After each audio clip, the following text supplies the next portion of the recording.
What's the easiest way to do this?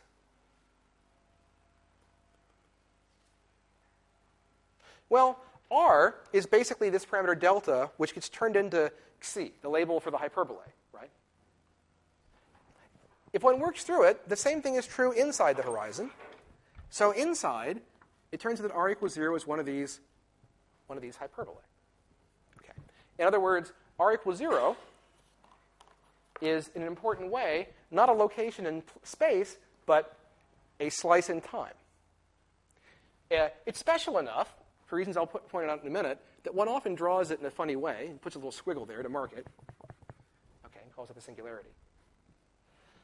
Now, let's understand what it means that it's a singularity. Let's consider any observer who falls into the black hole. Okay, any observer. Inertial observers, as we said, might fall in like that. They might fall in like this. Who knows? What about an accelerated observer? An observer who falls in and then decides to turn on a rocket engine can curve their world line, but only so much. In particular, you see that any line which moves towards the future, any time-like world line that enters the black hole will hit R equals 0. Because, as we just said, R equals 0 is, in fact, a moment in time. It's a place in your future once you're inside the black hole. So this is why it's called a singularity, because, as we mentioned before, this R sits here, and what is R? R tells us how big the spheres are in the space-time. So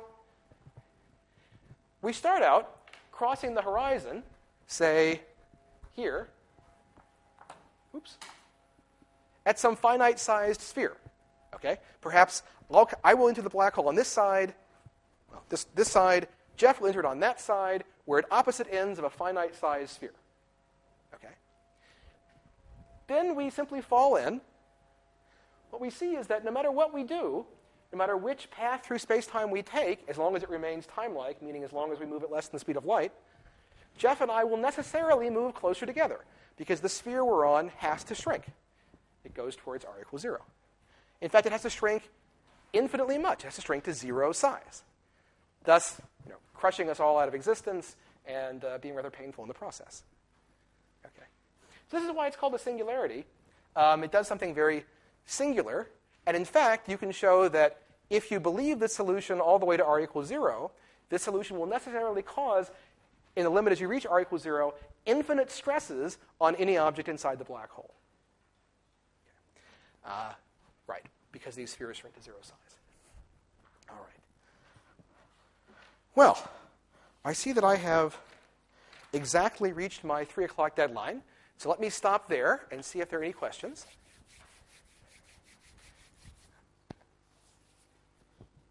And if not, I will continue in a week or so with thermodynamics. Yes?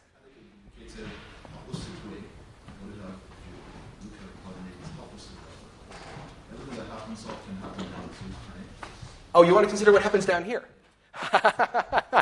All right. Well, so here I'll tell you a little bit of a cheat I've made. Okay, we could go through a long story doing things with time symmetry and so forth, filling in this picture. Okay, but a useful thing to know, a useful thing to think about, is where did this black hole come from? Okay, in the real universe, most black holes come from cases where you put too much matter together and it all starts collapsing. So a star burns out its fuel and begins to shrink. Too many stars wander close together in the center of a galaxy and begin to shrink together. Okay. What this means is that in the real universe, there was a time when the black hole did not exist and a time when there was no horizon. So in the real universe,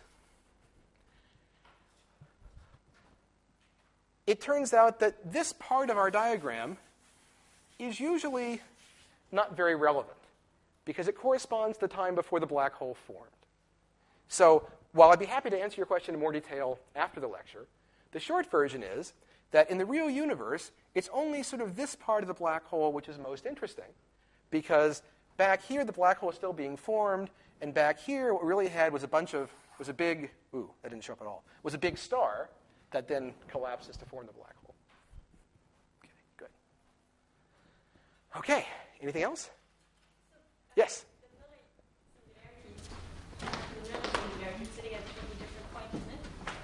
Yes.